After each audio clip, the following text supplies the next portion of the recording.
एक समय था जब भारत की धरती खून से लाल हो चुकी थी। अंग्रेजों का जुल्म,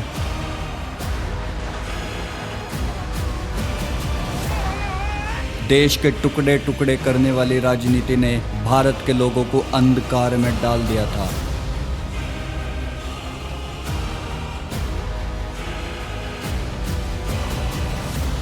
आज़ादी का एक सपना जो हर दिल में सुलग रहा था। आज़ादी के इसी तूफान के बीच एक शख्स उभर कर आता है, भारत के सबसे पहले प्रधानमंत्री पंडित जवाहरलाल नेहरू। लेकिन सवाल यह है, क्या वो सच में महान थे? क्या पंडित नेहरू ने कश्मीर के मुद्दों को गलत तरीके से संभाला था? क्या उन्होंने चाइना के साथ जंग में घुटने टेक दिए थे? क्या नेहरू सच में सेकुलरिज्म के नाम पर हिंदू विरोधी थे? इन सभी सवालों का जवाब ढूंढते हैं आज की इस वीडियो में।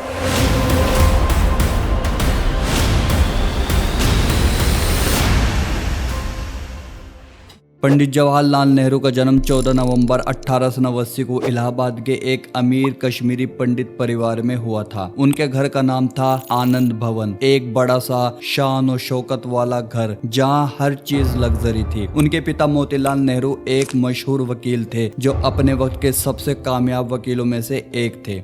नेहरू की शुरुआती पढ़ाई घर पर ही हुई थी। मोतीलाल ने उनके लिए प्राइवेट टीचर रखा हुआ था जो जवाहर को इंग्लिश, हिस्ट्री, हिंदी और संस्कृत पढ़ाता था। मोतीलाल नेहरू एक सख्त पिता थे, लेकिन वो अपने बेटे से बहुत प्यार भी करते थे। वो चाहते थे कि जवाहर एक बड़ा आदमी बने, इसलिए मोतीलाल नेहरू ने जवाहरलाल नेहरू के लिए बेस्ट एजुकेशन का इंतजाम किया। 15 साल की उम्र में साल 1905 में मोतीलाल ने पंडित जवाहरलाल नेहरू को इंग्लैंड भेजा। पंडित जवाहरलाल नेहरू ने हैरो और कैम्ब्रिज से वहां पर डिग्री हासिल की और बैरिस्टर बने, लेकिन उनका दिल कानून की किताबों से ज्यादा अपने देश के लिए धड़कता था। जब वो 1912 में भारत वापस आए, तब तक गांधी जी का आंदोलन जोरों से चल रहा था। नेहरू, जो एक समय तक सूट बूट में घूमते थे, अब खादी का कुर्ता पहनकर सड़कों पर उतर आए थे। पंडित नेहरू का पॉलिटिकल कैरियर ज्वालामुखी की आग की तरह था। वो कांग्रेस में शामिल हुए और गांधी जी के चेले बने, लेकिन रास्ता बिल्कुल भी आसान नहीं था।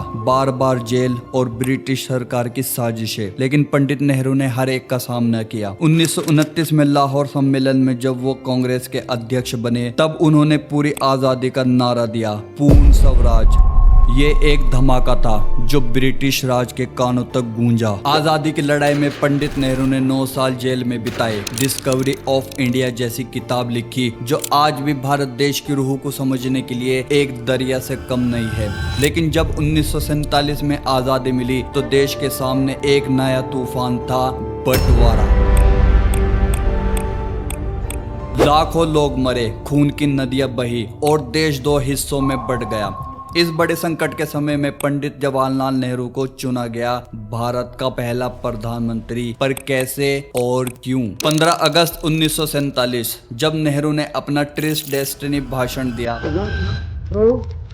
We made a tryst with destiny, and now the time comes when we shall redeem our pledge, not wholly or in full measure, but very substantially. तो वो एक नायक की तरह उभरे। गांधी जी ने उन्हें अपना उत्तराधिकारी माना। कांग्रेस के बड़े बड़े नेता उनके साथ थे। उनकी सोच ने कांग्रेस पार्टी के लोगों को बहुत ही इम्प्रेस किया। एक सेकुलर और मॉडर्न भारत। सरदार वल्लभ भाई पटेल जैसे महान आदमी भी मौजूद थे, लेकिन गांधी जी ने खुले तौर पर कहा था कि नेहरू के पास इंटरनेशनल विजन और यूथफुल एनर्जी है। सरदार पटेल बड़े थे, एक्सपीरियंस थे, लेकिन गांधी जी को लगता था कि नेहरू एक नए भारत को दुनिया के सामने ला सकता है। और इसी तरह देश को पहला प्राइम मिनिस्टर पंडित जवाहरलाल नेहरू के रूप में मिल जाता है। लेकिन ये एक जश्न नहीं बल्कि जंग की शुरुआत थी। एक तरफ बंटवारे का दर्द, और दूसरी तरफ 500 से ज्यादा रियासतों को एक करना। तीसरी तरफ भुखमरी, गरीबी और कोई इकोनॉमिक्स नहीं थी। पंडित नेहरू के सामने कई मुश्किलें थी, लेकिन उन्होंने हार नहीं मानी। उन्होंने सबसे पहले 500 से ज्यादा रियासतों को एक किया जो अपने आप को अलग अलग रखना चाहती थी। सरदार पटेल के साथ मिलकर नेहरू ने इन रियासतों को भारत में मिलाया। हैदराबाद, निजाम, जूनागढ़ और कश्मीर जैसे बड़े बड़े हिस्से भी इसमें शामिल थे। ये यूनिटी यानी कि एकता का पहला कदम था। 26 जनवरी 1950 जब पंडित नेहरू ने डॉक्टर भीमराव अंबेडकर और दूसरे नेताओं के साथ मिलकर एक ऐसा संविधान बनाया जो सबको बराबरी का दर्जा देता है, चाहे वो किसी भी धर्म, जाति, मजहब का हो, अमीर हो या गरीब। सिर्फ संविधान ही है जो एक गरीब की ताकत है। नेहरू ने एक सपना देखा था। उन्हें पता था कि भारत की तरक्की करनी है तो शिक्षा और विज्ञान चाहिए। उन्होंने IIT, Indian institute of technology की स्थापना की। आज ये इंस्टीट्यूट दुनिया भर में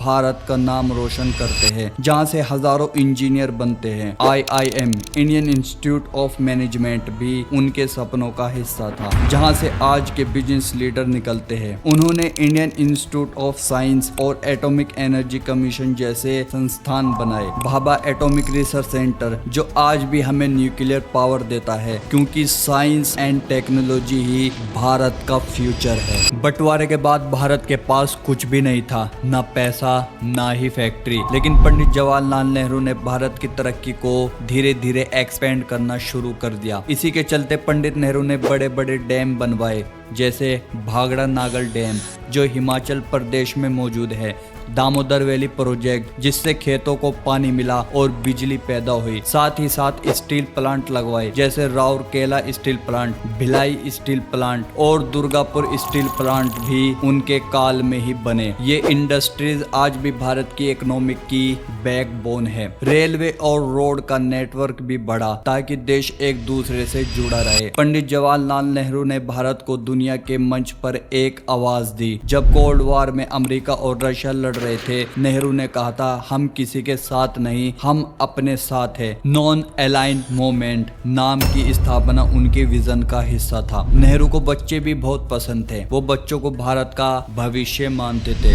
हमें तो अब एक कोशिश करनी है कि अपना देश ऐसा बनाएं और दुनिया ऐसा बनाएं जिसमें लड़ाई झगड़ा ना हो, कम से कम हो, लोग मिल के रहें, काम करें, अपना भी फायदा हो, देश का भी हो। तो लड़ाई झगड़े करने से कोई होता नहीं।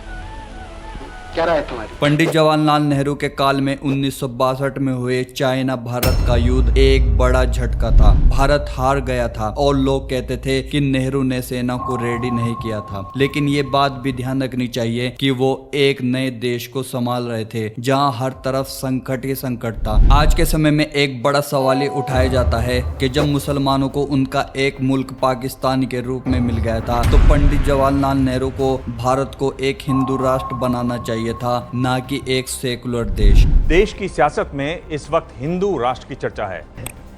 हिंदुत्व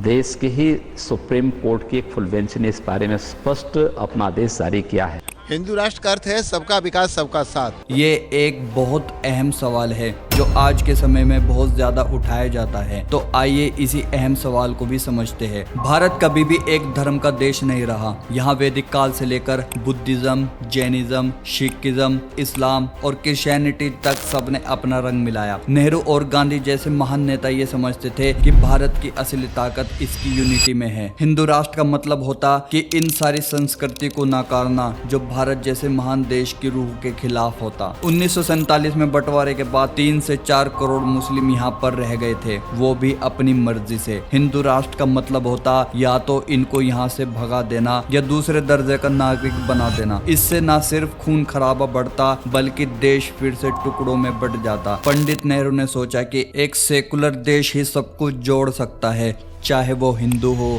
या मुस्लिम। बंटवारे के बाद देश में गुस्सा, दर्द और भुखमरी थी। अगर नेहरू और कांग्रेस या गांधी जी जैसे महान लीडर उस समय हिंदू राष्ट्र घोषित कर देते तो मुसलमानों और दूसरे माइनॉरिटीज के बीच एक दरार फैलती। ये एक सिविल वॉर को भी जन्म दे सकती थी और भारत को जो नया नया आजाद हुआ था वो इस जंग को झेल नहीं पाता। 26 जनवरी 1950 को जब संविधान लाया गया तो उसमें हर एक भारतवासी को बराबर का दर्जा दिया गया, चाहे वो किसी भी धर्म या मजहब का मानने वाला हो। बहुत से लोगों को ये गलतफहमी है कि सारे मुसलमान पाकिस्तान चाहते थे, जो कि बिल्कुल ही गलत है। करोड़ों से ज्यादा मुसलमान भारत में रहे क्योंकि ये उनका घर था। उन्होंने इस देश के लिए अपना बलिदान भी दिया, चाहे वो अब्दुल गफ्फार खान हो, अशफाक उल्लाह खान हो, शौकत अली हो या मोहम्मद अली, रफ़ी अहमद किदवाई हो या बरकत अली खान। इन महान लोगों ने भारत देश को आज़ाद कराने में अपनी जानें गंवाई, अपना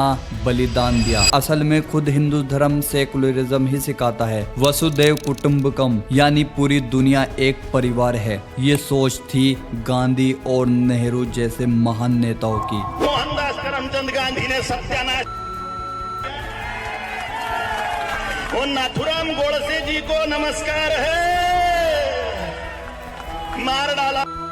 ये बात उन लोगों को समझनी चाहिए जो इन महान लीडर को क्रिटिसाइज करते हैं, उनको बुरा भला बोलते हैं। हिंदू धर्म में भी लोग एक नहीं है। हिंदू धर्म में जाति, भाषा, प्रदेश की भीड़ है। नॉर्थ और साउथ, ब्राह्मण और दलित। देश को हिंदू राष्ट्र बनाने से ये अंतर, ये डिफरेंट और बढ़ जाता और देश फिर भी एक ना रह पाता। भारत का डीएनए है सबको साथ साथ लेकर चलना, तभी देश की तरक्की हो सकती है। आज के समय में एक सवाल ये भी सुनने को मिलता है कि नेहरू अय्याश आदमी था, उसने देश के लिए कुछ भी नहीं किया, उसने जिंदगी मजे में गुजारी। ये भी बहुत बड़ी गलतफहमी है लोगों की, जो कुछ लोग को व्हाट्सएप पर, कुछ खास किस्म की वेबसाइट पर, कुछ खास लोगों को ही फॉरवर्ड किए जाते हैं। पंडित नेहरू ने जवानी के लगभग 9 साल जेल में बिताए। 1921 से 1945 तक बार बार देश की आजादी के लिए कैद हुए। आप खुद ही सोचो, क्या कोई अय्याश आदमी देश के लिए इतना बड़ा कारनामा करता है? उन्होंने आनंद भवन जैसे महल को छोड़ा, खादी पहनकर सड़कों पर लड़ाइयाँ लड़ी। कुछ लोग कहते हैं कि पंडित नेहरू के औरतों के साथ संबंध थे,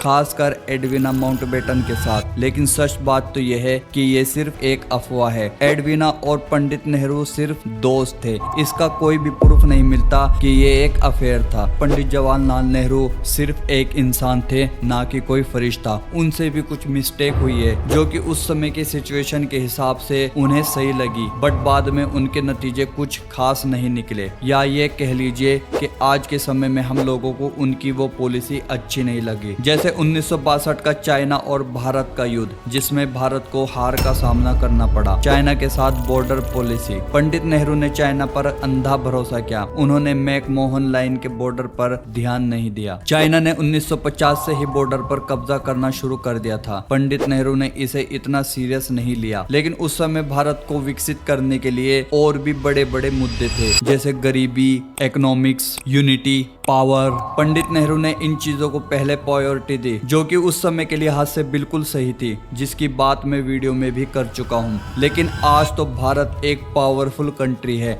हमारी सेना, हमारे वेपन, हमारी एटॉमिक पावर, सब कुछ तो है हमारे पास, बट आज भी चाइना भारत पर डोमिनेट ही रहता है। वो आज भी हमारे भारत के कुछ हिस्सों पर कब्जा कर बैठा है। न ही कोई गुस्सा हुआ है,